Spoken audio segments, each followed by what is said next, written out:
بسم اللہ الرحمن الرحیم۔ قربانی کی شروعات کیسے ہوئی؟ ابراہیم علیہ السلام کا واقعہ۔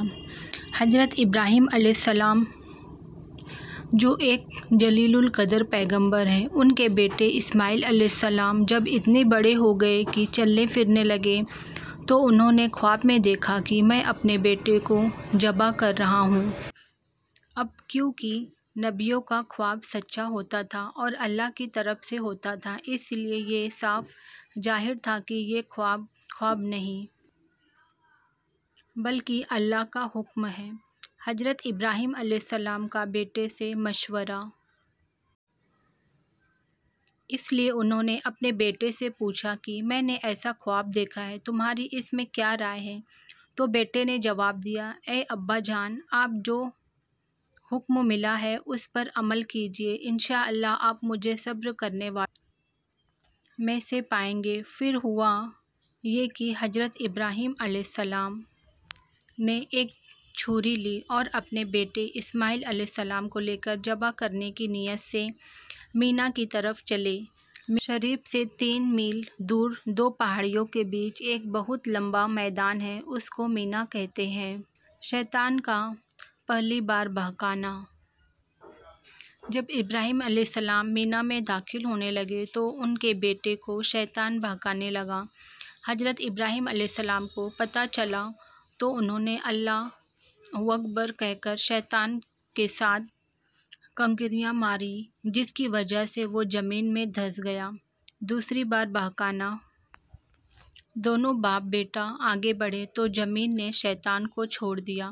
کچھ دیر جا کر پھر شیطان بہکانے لگا۔ حضرت ابراہیم علیہ السلام نے اللہ اکبر کہہ کر شیطان کے ساتھ کنکریاں ماری، جس کی وجہ سے وہ زمین میں دھنس گیا۔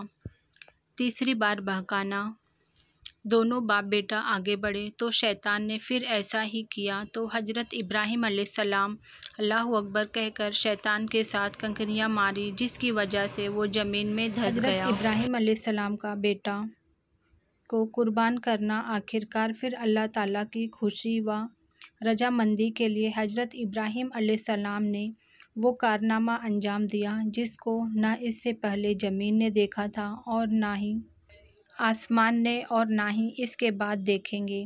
انہوں نے اپنے دل کے ٹکڑے کو منہ کے بل زمین پر لٹا دیا، چھری تیز کی اور آنکھوں پر پٹی باندھی اور اس وقت تک پوری طاقت سے چھری چلاتے رہے جب تک اللہ نے ان کو پکار کر یہ نہیں کہہ دیا کہ اے ابراہیم، تو نے خواب سچ کر دکھایا اور ہم لوگوں کو ایسا ہی بدلہ دیا کرتے ہیں۔ پھر اللہ نے حضرت اسماعیل علیہ السلام کی جگہ ایک مینڈے کو جنت سے بھیج دیا۔ اس کو ابراہیم علیہ السلام نے ذبح کیا۔ ذبح تو کیا مینڈے کو، لیکن ثواب ملا بیٹے کی قربانی کا، کیونکہ دونوں باپ بیٹے دل و جان سے اس کام کے انجام دینے کو طے کر چکے تھے جس کا اللہ کی جانب سے حکم ہوا تھا۔ باپ نے بیٹے کو قربان کرنے کے لیے پیشانی کے بل لٹا دیا اور بیٹا خوشی کے ساتھ لیٹ بھی گیا۔ اپنی نیت میں یہ دونوں سچے تھے۔ حج کے موقع پر کنکریاں مارنے کی شروعات اور اسی واقعے سے حج کے موقع پر کنکریاں مارنے کی شروعات ہوئی۔ اس میں حضرت ابراہیم علیہ السلام نے 3 جگہ شیطان کو کنکریاں ماری تھیں اور وہ زمین میں دھنس گیا تھا۔